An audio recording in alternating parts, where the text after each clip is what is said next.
I had been looking forward to my vacation for months, eagerly counting down the days until I could finally escape the stress and chaos of everyday life. I had chosen a remote cabin in the woods, far away from the hustle and bustle of the city, hoping to find some peace and solitude. The first few days of my vacation were perfect. I spent my mornings hiking through the nearby woods, enjoying the fresh air and beautiful scenery. In the afternoons, I would return to my cabin and spend my time reading by the fire or napping in the cozy bed. But on the 7th day of my vacation, everything changed. I had gone for a longer hike than usual, exploring a part of the woods that I had never been to before. As I was making my way back to my cabin, I suddenly realized that I was lost. The trees all looked the same, and I couldn't remember which path I had taken to get there. As I continued to wander through the woods, my sense of unease grew. The sun was starting to set, casting long shadows across the forest floor. I tried to remain calm and keep my wits about me, but my feeling of unease manifested into a full-blown panic. As it got darker, I stumbled upon a clearing in the woods. In the center of the clearing was a small cabin, similar to my own. The windows were dark and the door was closed, so I thought maybe no one was inside. My first instinct was to turn and run back the way I had come, but I knew that I couldn't spend the night lost in the woods. I cautiously approached the cabin, my heart racing with fear. As I reached for the door handle, it suddenly swung open, revealing a figure standing in the darkness. I couldn't make out his face, but I could sense his presence looming over me. Without warning, the figure lunged at me, grabbing me by the shoulders and pulling me inside. I stumbled into the cabin, my heart pounding in my chest. I tried to fight back, but the figure was too strong. Suddenly a few men jumped out and pinned me against the wall and held a knife to my throat. I was paralyzed with fear as one of them demanded to know what I was doing in the woods. I tried to explain that I was just lost, but they didn't believe me. They accused me of trespassing on their property and threatened to kill me if I didn't leave immediately. Terrified and shaken, I stumbled out of the cabin and ran as fast as I could through the woods. I didn't stop until I reached my own cabin, where I locked the door and barricaded myself inside. For the rest of my vacation, I couldn't shake the feeling that I was being watched. Every time I went outside, I could feel eyes on me from the shadows. I was too afraid to venture too far into the woods again, and spent most of my time inside the cabin. As my vacation came to an end, I couldn't wait to leave the remote woods behind. The experience had left me with a deep sense of unease and a newfound respect for the dangers of nature. I knew that I would never forget the fear that I had felt that day in the woods, and that it would haunt me for years to come.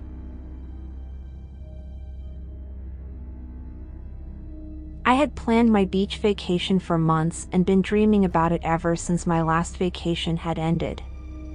I had booked a beautiful villa on a secluded stretch of white sand in Thailand, where I planned to spend my days soaking up the sun and enjoying the crystal-clear waters. I had invited my best friend, Candace, to join me for the trip, and we were both excited to escape our busy lives and relax in paradise. I had spent countless hours researching the best places to stay, the best beaches to visit, and the best restaurants to try. I had made sure to book the perfect villa that was right on the beach and had a stunning view of the ocean. I had even arranged for a private chef to come and prepare meals for us. The day of our departure finally arrived, and Candace and I were filled with excitement as we boarded the plane. After a long flight, we arrived at our destination and were greeted with warm sun and crystal-clear waters. We were eager to start our adventure. The first few days of our vacation were perfect. We spent our mornings lounging on the beach, sipping cocktails, and chatting about life. The sand was soft, and the water was refreshing. We soaked up the sun and enjoyed the beautiful scenery that surrounded them. In the afternoons, we explored the local markets and shops, picking up souvenirs and trying new foods. We enjoyed fresh seafood and exotic fruits that we had never tasted before. As the sun began to set, we would return to our villa, where we would watch the sunset and plan our activities for the next day. On the fourth day of our vacation, Candace and I decided to take a boat tour of the nearby islands. We took a brochure from a street vendor and had read that the tour was a must-do experience, and we were both excited to see the stunning scenery. The tour started off well. We sailed past beautiful coves and beaches, and the captain pointed out the various landmarks along the way. We were watching beautiful sea animals in their natural habitat, and it felt exhilarating. We were having the time of our lives. But then, as we reached a remote part of the tour, the captain suddenly stopped the boat. Candace and I exchanged confused looks, wondering what was happening. Suddenly, 3 masked men jumped out of the nearby trees and boarded the boat. My heart started pounding in my chest as I tried to make sense of what was happening. The men demanded that Candace and I hand over all our money, jewelry, and valuables.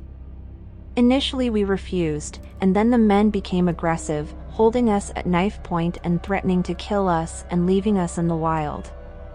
Candace and I had never felt so scared in our lives. We had no idea if the men would let us go even after handing over all our valuables.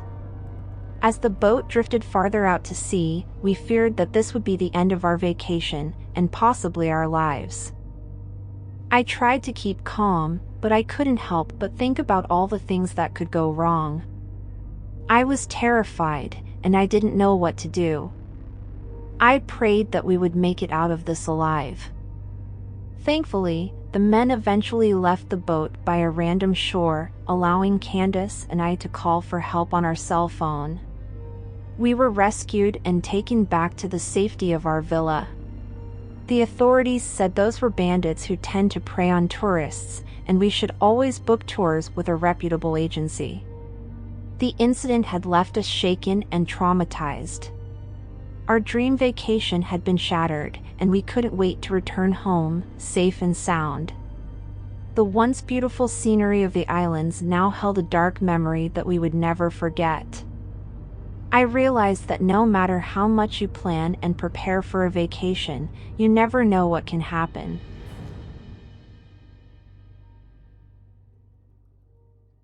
I had been looking forward to a vacation since the pandemic.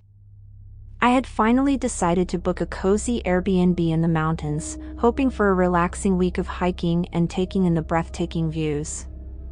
My best friend, Sam, had agreed to join me, and we were both eager to escape the monotony of our daily lives.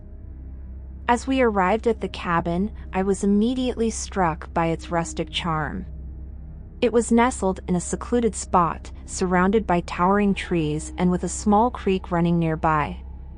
The interior was cozy and quaint, with a fireplace and a fully stocked kitchen.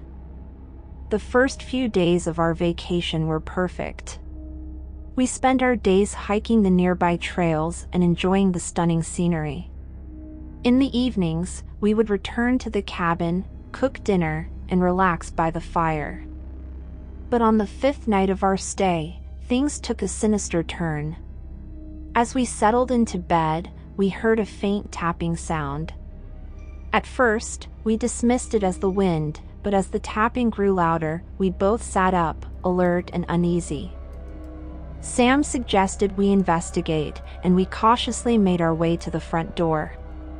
As we opened it, we were greeted by the sight of a large, gnarled tree branch tapping against the window pane. We breathed a sigh of relief and returned to bed. But as the night wore on, strange things began to happen. We heard footsteps creaking across the floorboards, even though we were the only ones staying in the cabin. Objects moved on their own, and strange whispers filled the air. At first, I tried to rationalize these occurrences, thinking that we were just being paranoid. But as the night progressed, I knew that something was not right. As we sat huddled together, Sam suggested we try to leave and find somewhere else to stay. But as we made our way to the front door, we found it was locked from the outside. Panic set in as we realized that we were trapped in the cabin.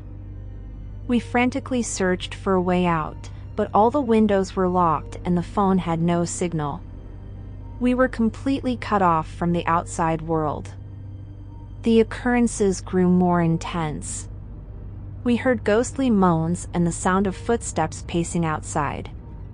I felt like I was losing my mind as I struggled to come up with a rational explanation for what was happening. Finally, as the sun began to rise, the strange occurrences stopped. We stumbled out of the cabin, grateful to be unharmed but shaken to our core. We later found out that the cabin was located on the site of a long-abandoned cemetery, and that strange occurrences had been reported by previous guests. We never stayed in an Airbnb again, and I will always remember that terrifying night in the cabin in the woods. Please support me by smashing the like button and subscribing to my channel. Turn on all notifications for new upcoming videos. Please leave a comment on what other stories you like to hear.